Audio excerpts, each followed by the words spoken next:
Hummingbird লেখিকা তাসমিয়া তাসনিন পিয়া পর্ব ৫৩ ও ৫৪। সারাদিন স্কুল আর ক্লাসের ব্যস্ততা শেষে ক্লান্ত শরীরে বাড়ি ফিরতেই নয়নার চোখে পড়ল তালহা। বসার ঘরে সোফায় চুপচাপ বসে আছে তালহা। তার পরনে গাঢ় নীল শার্ট আর কালো জিন্স, চুলগুলো হালকা এলোমেলো, চোখে মুখে ক্লান্তির ছাপ স্পষ্ট। সময়টা তখন সন্ধ্যা নামার ঠিক আগ মুহূর্ত। রোকসানা তালহার আপ্যায়নে ব্যস্ত। ঘরে থাকা যা কিছু খাবার দাবার আছে তা দিয়েই আপাতত অতিথি সেবার চেষ্টা করছেন। নয়না স্কুল থেকে ফিরে ভদ্রতার সাথে তালহার কুশলাদি সেরে নিজের ঘরে ঢুকে ফ্রেশ হতে গেল। সকালে তাড়াহুড়োয় পলাশের নাম্বার লেখা কাগজটা কোথায় রেখেছে কিছুতেই মনে করতে পারছিল না সে। পুরো পথ জুড়ে সেই কাগজটার কথাই বারবার মনে পড়ছিল। তারপর বলো, বেআইন কেমন আছেন? রোকসানা সোফায় বসতে বসতে জিজ্ঞেস করলেন। তালহা চায়ের কাপে চুমুক দিয়ে বলল, আলহামদুলিল্লাহ ভালো আছেন। ভাবি হয়তো আপনাকে কলে সব কিছু বলেছেন। আমি আসলে নয়নাকে নিতে এসেছিলাম। মুচকি হাসলেন রোকসানা। কিছুক্ষণ আগেই ওরা ফোন করেছিল, তখনই তালহার বিয়ের কথা জানিয়েছে তাকে। যদিও এখনও দিন তারিখ চূড়ান্ত হয়নি, তবে কাল থেকে কেনাকাটার প্রস্তুতি শুরু হবে এমনটাই সিদ্ধান্ত হয়েছে। এই কারণেই নয়নাকে খানবাড়িতে নিয়ে যাওয়ার জন্যই তালহাকে পাঠানো হয়েছে। আরিশের সময় নেই, অফিসের চাপ দিন দিন বেড়েই চলেছে। আর তাছাড়া আরিশের যা স্বভাব, তাতে শ্বশুরবাড়ি এসে শালিকাকে নিজে হাতে আনার মতো ধৈর্য বা ইচ্ছা তার নেই বললেই চলে। হ্যাঁ, ওরা বলেছে তুমি নয়নাকে নিতে এসেছো। রোকসানা হেসে বললেন। ও তো এখনই স্কুল থেকে ফিরেছে, একটু ফ্রেশ হয়ে আসুক, তারপর কথা বলি তোমার সঙ্গে। ঠিক আছে আন্টি, তুমি বরং নাস্তা শেষ করো ততক্ষণে। তালহা মাথা নেড়ে মুচকি হাসল কেবল। রোকসানা বসা থেকে উঠে নয়নার ঘরের দিকে এগোলেন। কোনো মতে স্কুলের ব্যাগ কাঁধ থেকে নামিয়েই কাগজটা খুঁজতে শুরু করেছে নয়না। কিন্তু দুঃখজনক ব্যাপার হলো, টেবিলের ওপর থেকে শুরু করে ড্রয়ারে, ফ্লোরে কোথাও কাগজটা পাচ্ছে না সে। কিরে, এখনো স্কুল ড্রেস চেঞ্জ করিসনি কেন? তালহা এসে বসে আছে, তোকে নিতে পাঠিয়েছে ওরা। মায়ের আগমনে কিছুটা অপ্রস্তুত হয়ে গেছে নয়না। সোজা হয়ে দাঁড়ালো, জিহ্বা দিয়ে ঠোঁট ভিজিয়ে বলল সে, এই তো ফ্রেশ হয়ে নিচ্ছি। আপু হঠাৎ নিতে পাঠালো, কোনো অনুষ্ঠান আছে? তালহার বিয়ে শুনলাম, সেই জন্য কেনাকাটা করবে বলল। ব্যাগপত্র নিয়ে যাবি, দুদিন থাকার কথাও বলেছে ওরা। নয়না শুধু সব কথায় হু হা করে যাচ্ছে। তার মন পড়ে আছে কাগজটা খোঁজার দিকে। পলাশের নাম্বারটা হারিয়ে নয়নার মনে হচ্ছে যেন আস্ত মানুষটাকেই হারিয়ে ফেলেছে সে। বুকটা কেমন খালি খালি লাগছে। কিরে, কি হয়েছে তোর? রোকসানা বেশ গলা উঁচিয়ে জিজ্ঞেস করলেন। ফ্রেশ হয়ে আসছি আমি, বেশি সময় লাগবে না। নয়না তড়িঘড়ি করে ওয়ার্ড্রোব থেকে জামা কাপড় হাতে নিয়ে ওয়াশরুমের দিকে এগোলো। রোকসানা মল্লিক মেয়ের হাবভাব কিছুতেই বুঝে উঠতে পারছেন না। নয়না আজকাল যেন কেমন অচেনা হয়ে গেছে। আগে সেই প্রাণচঞ্চল মেয়েটা কোথায় যেন হারিয়ে গেছে। এই পরিবর্তনের কারণটা তিনি ধরতে পারছেন না ঠিকভাবে। আর সেটাই তাকে ক্রমেই চিন্তিত করে তুলছে। সন্ধ্যা নেমেছে, শহরের ওপরে গাঢ় নীল রঙা আবরণ টেনে নিচ্ছে আকাশ। বাড়ির চারপাশে বাতিগুলো একে একে জ্বলে উঠছে। একটা শান্ত নরম আলোয় ভরে যাচ্ছে চারদিক। ড্রেসিং টেবিলের সামনে দাঁড়িয়ে আছে ওরা। নিজেকে আজ বেশ পরিপাটি করে গুছিয়ে নিয়েছে।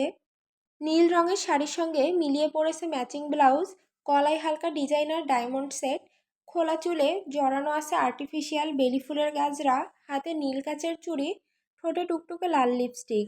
সব কিছু মিলিয়ে তাকে যেন এক অপ্সরা মনে হচ্ছে। আলোক ছায় এই সন্ধ্যায় যেন রূপকথা থেকে নেমে আসা কোনো চরিত্র। আয়নায় কি দেখছো হামিংবার্ড? আরিশের কণ্ঠ ভেসে এলো পেছন দিক থেকে। কণ্ঠটা শুনেই উচ্ছ্বসিত হয়ে পেছনে ফিরে তাকালো ওরা। আর সেই মুহূর্তে যেন আরিশের হৃদয়ে এক চিলতে ঝড় বয়ে গেল। এক মুহূর্তের জন্য থমকে গেল সব, নিঃশ্বাস, স্পন্দন, সময়। এক দৃষ্টিতে তাকিয়ে রইল সে ওরার দিকে, চোখে বিস্ময়, মুগ্ধতা আর গভীর ভালোবাসার ছায়া। আরিশের এমন অভিব্যক্তি দেখে মুচকি হেসে ওঠে ওরা। ধীরে ধীরে এগিয়ে গিয়ে গলা জড়িয়ে ধরে সে, কানে কানে বলল, আপনার হামিংবার্ডকে দেখছিলাম আয়নায়। আরিশ তার কোমরে হাত রেখে ওরাকে একটু উঁচু করে তোলে, তারপর গভীর মমতায় কপালে এক আলতো চুমু রাখে। আজকের পর এ রুমে আর আয়নায় থাকবে না। কি? চমকে উঠল ওরা। যা শুনেছ ঠিক তাই বলেছি। কিন্তু কেন? আরিশ চোখ ছড়িয়ে রাখলো, যেন অভিমান লুকাতে চাইছে। তোমার এই সৌন্দর্য আমার আগে আয়না দেখে ফেলে, এটাই সহ্য হয় না আমার। ওরা হেসে উঠল জোরে। সেই হাসিতে যেন রুমটা মুহূর্তেই আলোয় ভরে গেল। আরিশের কপাল কুঁচকে গেল, থুতনিতে হাত রেখে গম্ভীর গলায় বলল, হাসবে না একদম। ঠিক আছে, হাসবো না, যান ফ্রেশ হয়ে আসুন। দরকার নেই, চলো বেরোবো এখনই। ওরা বিস্ময়ে চোখ বড় বড় করে বলল, এখন? রাতে কোথায় যাবেন? আরিশ একটু হাসলো, চোখে মায়া মেশানো উচ্ছ্বাস। তোমার সঙ্গে এখনো রাতের শহর দেখা হয়নি পাখি, লেটস গো। আনন্দে উচ্ছ্বসিত হয়ে ওরা এগিয়ে এসে আরিশের ঠোঁটে একটা চুমু দিল। আরিশও পাল্টা চুমু দিল ঠিকই, কিন্তু তাতে ওরার ঠোঁটটা কেটে গেল। ভালো করে চুমু খেতে পারেন না? কিছুটা অভিমান নিয়ে বলল ওরা। আরিশ অবাক হয়ে ওরার ঠোঁটের দিকে তাকায়, কাটা দাগটা খেয়াল করে বলল, আমি তো আসতেই দেই, এটা আবার কেমন করে হলো? থাক হয়েছে, চলুন এবার, বলে মুখ ফিরিয়ে নিল ওরা। আরিশ ফিক করে হেসে উঠে ওর হাত ধরল। দুজনের হাসি মুখে হাতে হাত রেখে তারা রুম থেকে বেরিয়ে গেল। রাতের শহরটা আজ যেন এক নতুন গল্পের সূচনা। সন্ধ্যার ঢাকা শহর, বাতাসে হালকা গরম, আলো ছায়ে জলজল করছে রাস্তাঘাট। অরার ইচ্ছায় আজ রিক্সা চড়ে ঘুরবে তারা, তাই একটা রিক্সা ঠিক করে ফেলেছে আরিশ। তবে সমস্যাটা হলো, আরিশের জীবনে এই প্রথম রিকশায় ওঠা, ফলে খানিকটা অস্বস্তি তো থাকবেই। মাঝে মধ্যে রিকশা একটু নড়ে চড়ে উঠলেই আরিশ ভয় পেয়ে যায়, দুহাত দিয়ে শক্ত করে রিকশার হুড ধরে বসে থাকে। এই দৃশ্য দেখে ওরা তো খিলখিল করে হেসেই ওঠে। তার হাসিতে যেন রিকশার চারপাশটা আরও হালকা হয়ে যায়। রিকশা এসে থামলো সোহরাওয়ার্দী উদ্যানের সামনে। চারিদিকে যেন মানুষের ঢল। শুক্রবার বলে ভিড়টা স্বাভাবিকের চেয়ে অনেক বেশি। দম ফেলার জায়গা নেই যেন। আরিশ রিকশা থেকে নেমে হাত বাড়িয়ে ওরাকে নামতে সাহায্য করলো। রিকশাওয়ালা মামা নিশ্চিন্তে বসে রইলেন নিজের আসনে, কারণ আরিশ আগেই তাকে বুক খুশি করে দিয়েছেন সোজা 1010 টাকা দিয়ে। মামার মুখের প্রশান্তির হাসি, আজকের দিনটাই তার আর কোনো চিন্তা নেই। এখানে অনেক লোকজন, হামিংবার্ড। পাশাপাশি হাঁটছে ওরা, স্বাভাবিকভাবেই লোকজন ওরার দিকে তাকাচ্ছে। এমন সুন্দরীর পরনে নীল শাড়ি, ঠিক যেন নীলপরী। লোকজন দেখবে, এটাই স্বাভাবিক। তাহলে কোথায় যাবেন? সব জায়গায় তো লোকজন। অরার কথার দিকে বিশেষ একটা খেয়াল নেই আরিশের। একটা ছেলেকে দেখছে সে, অরার দিকে কখন থেকে একদৃষ্টিতে তাকিয়ে আছে ছেলেটা। আরিশ আচমকাই ছেলেটার কাছে গিয়ে কলার চেপে ধরলো। চমকালো ওরা, আশেপাশের লোকজন জড়ো হয়ে গেল। Hey, what the fuck do you think you are doing staring at my wife? Get lost asshole. ওরার ইচ্ছা থাকলেও আরিশকে থামানো তার পক্ষে সম্ভব হচ্ছিল না। ওই জায়গায় জমে থাকা লোকজনের কেউ আর সাহস পাচ্ছিল না তার দিকে ঝাঁপ দেওয়ার। আরিশের চোখ মুখ থেকে যেন আগুনের শিখা বেরোচ্ছে। তার ক্রোধ একেবারে স্পষ্ট। বেচারা ছেলেটা আরিশের হাত থেকে ছুটে সরে গেল, তারপর অন্যদিকে দৌড়ে পালিয়ে গেল। ধীরে ধীরে লোকজনও সেখান থেকে ছড়িয়ে পড়তে শুরু করলো। এক একজন এক এক রকম মিশ্র প্রতিক্রিয়া ব্যক্ত করছে। কেউ অবাক, কেউ কৌতূহলী, আবার কেউ ভাবছে এটা কতটা ঠিক বা ভুল। ওরা শুধু অসহায় চোখে আরিশের দিকে তাকিয়ে থাকে। নিজেকে সামলাতে পারছে না, তার মনে হচ্ছে এই ক্রোধ আর এই দৃশ্য আর কতকাল ধরে চলবে। আরিশ তার দিকে এগিয়ে বলল, বাসায় যাব। ওরা কিছু বলল না। আরিশ ওরাকে নিয়ে আবারও রিকশায় উঠে বসলো। মাঝখান দিয়ে ওরার মনটা খারাপ হয়ে গেল। মাঝে মধ্যে আরিশের এসব স্বভাব বিরক্তিকর লাগে তার। নয়নাকে দেখে তামান্নার মুখে আনন্দের ঝিলিক ফুটে উঠল। কিছুক্ষণ আগেই নয়নাকে নিয়ে খানবাড়িতে পৌঁছালো তালহা। নয়না আর তামান্নাকে রেখে নিজের ঘরের দিকে এগোলো সে। আপু কোথায় গেছে?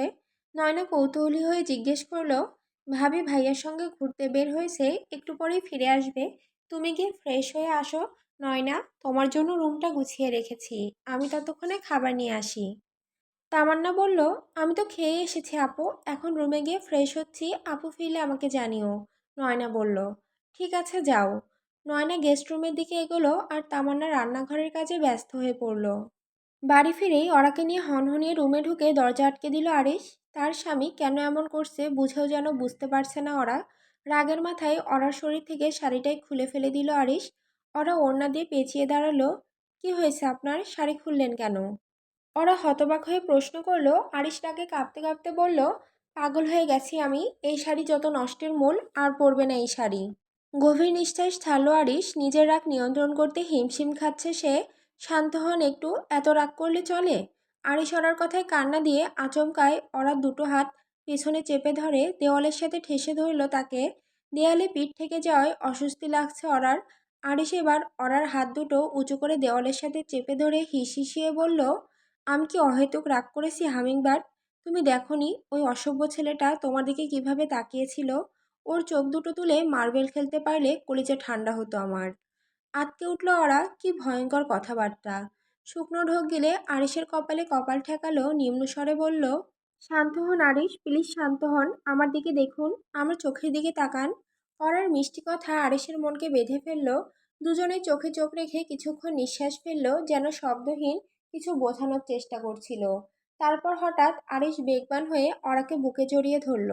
অরার মাথার উপরে তার দুই হাত দেওয়ালের সাথে চেপে ধরে দাঁড়িয়ে আছে আরিশ। ভদ্রলোক মারাত্মক রেগে আছে, চোখ মুখ ভীষণ ভয়ঙ্কর দেখাচ্ছে। ওরা ঠিক বুঝতে পারছে না কিভাবে আরিশকে শান্ত করবে। হঠাৎ করেই মনের ভিতর একটা ভাবনা এলো তার। পুরুষ মানুষ তার শখের নারীর সংস্পর্শে গেলে আগ্নেয়গিরির মতো উত্তপ্ত মেজাজে থাকলেও শান্ত দিঘির জলের মতো হয়ে যায়। ওরা ধীরে ধীরে আরিশের কপালে কপাল ঠেকালো, ফিসফিস করে বলল, শান্ত হও আরিশ, শান্ত হও রাগীভূত। রাস্তায় চলাচল করতে গেলে লোকজন দেখবেই, এটাই স্বাভাবিক।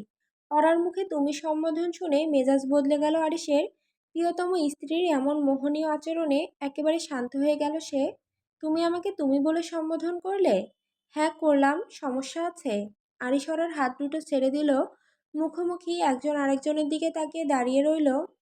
হ্যাঁ, অনেক সমস্যা হচ্ছে পাখি। তোমার এত ভালোবাসায় আমি যেন সুখে মরে যাচ্ছি। কি করব বুঝতে পারছি না। আমি যদি নাচতে শুরু করি তুমি কি হাসবে? বাচ্চাদের মতো মুখ করে বলল আরিশ। ওরা আরিশের ঠোঁটে আঙুল চেপে ধরে বলল, সুখে বেঁচে থাকুন, মরার কথা বলবেন না। আরিশ আর চোখে নিজের ঠোঁটের দিকে অরার আঙুলের দিকে তাকিয়ে আছে। বিষয়টা বুঝতে পেরে ঝটপট আঙুল সরিয়ে ফেলল ওরা। আরিশ তার কোমরে হাত রেখে নিজের বুকের সাথে চেপে ধরে নিচু স্বরে বলে, বলবো না, একটা কথা বলো। হুম। তোমার কি কখনো নিজের থেকে আমাকে পেতে ইচ্ছে করে না? ওরা লজ্জায় মাথা নিচু করে ফেললো, ঘর কাঁপিয়ে হাসতে লাগলো আরিশ। ওরা একটু দূরে সরে ওয়ার্ড্রোব থেকে থ্রি পিস বের করতে করতে বলল, আপনার নাকের ডগায় যতদিন রাগ বসে থাকবে ততদিন এই প্রশ্নের উত্তর পাবেন না। আরিশ নিজের নাকের দিকে চোখ টেরা করে তাকালো। আবসা আবসা কেবল নিজের নাকটা ছাড়া আর কিছুই দেখতে পেল না। কয়েক পা এগিয়ে গিয়ে অরার ঘাড়ে থুতনি রাখলো সে। কই, আমার নাকের ডগায় তো কিচ্ছু নেই। খবরদার ভ্যাম্পায়ারের উত্তরসূরি হওয়ার মতন আচরণ করবেন না। থতমত খেয়ে থুতনি সরিয়ে ফেলল আরিশ। অরার কথার আগামাথা কিছুই সে বুঝতে পারেনি। কি বললে এগুলা? ভ্যাম্পায়ারের নাম শোনেননি? হ্যাঁ, মুভিতে দেখেছিলাম একবার তো। তার সাথে আমার। তাহলে নিশ্চয়ই মুভিতে এটাও দেখেছেন, বদের হাড্ডিগুলো সুযোগ পেলেই মেয়েদের কামড় বসিয়ে দেয়। ঠোঁটের কোণে হাসি ফুটল আরিশের। এবার সব কিছু ক্লিয়ার। অরার ঘাড়ের ওপর থেকে চুলগুলো সরিয়ে একপাশে রাখলো আরিশ। তারপর মৃদু করে ঠোঁট ছুঁয়ে দিল সেখানে। অরা চোখ বন্ধ করে ফেলল আবেশে। কিন্তু বেশিক্ষণ সেই আবেশ স্থায়ী হলো না। তীব্র যন্ত্রণা অনুভব হতে লাগলো। যখন তুমি আমাকে ভ্যাম্পায়ারের উত্তরসূরি বললে, তখন যোগ্য উত্তরসূরি হওয়ার চেষ্টা করব আমি। ওরা আরিশকে মৃদু ধাক্কা দিয়ে দূরে সরিয়ে ফেলল। আজকে সত্যি অনেক ব্যথা পেয়েছে সে। আপনি একটা, ধুর ভাল লাগে না। ওরা দ্রুত পা চালিয়ে জামা কাপড় বদলে নেওয়ার জন্য ওয়াশরুমের দিকে চলে গেল। আরিশ মিটিমিটি হেসে যাচ্ছে কেবল। বলতে গেলে যেভাবে ওরাকে কখনো রাগ করতে দেখেনি, আজকেই তাই ওরাকে রাগানোর সুযোগটা হাতছাড়া করলো না আরিশ। গত দুদিন ধরে খানবাড়িতে শুধু বিয়ের কেনাকাটাই চলছে। চারিদিকে ব্যস্ততা, হাসি আনন্দের মুখর পরিবেশ। তাসলিমা খাতুনের সঙ্গে কথা হয়েছে সাবিয়ার, আগামী সপ্তাহে দেশে ফিরবে সে। আর ঠিক তাতেই চূড়ান্ত হয়েছে তামান্না আর তালহার বিয়ের দিনক্ষণ। সবাই উৎসবে মেতে উঠলেও নয়নার মনটা যেন কোথায় হারিয়ে থাকে। চারপাশে রঙিন আলো, সেজেগুজে ঘোরাঘুরি, খুশির হইচই, সবই ঠিকঠাক, তবুও তার ভেতরে যেন একটা অদৃশ্য শূন্যতা বসে আছে। কেউ টের পায় না, কিন্তু নয়নার দৃষ্টিতে মাঝে মাঝেই এক রকমের বিষণ্ণতা ভেসে ওঠে। ব্যাগপত্র গোছগাছ শেষে বিছানায় সোজা হয়েও শুয়েছে সাবিহা। মনটা আজ দারুণ ফুরফুরে লাগছে তার। কতগুলো মাস পর সবার সাথে দেখা হবে। ঠোঁটের কোণে হাসি রেখা সাবিয়ার। হঠাৎ মেহরাবের কথা মনে পড়ল।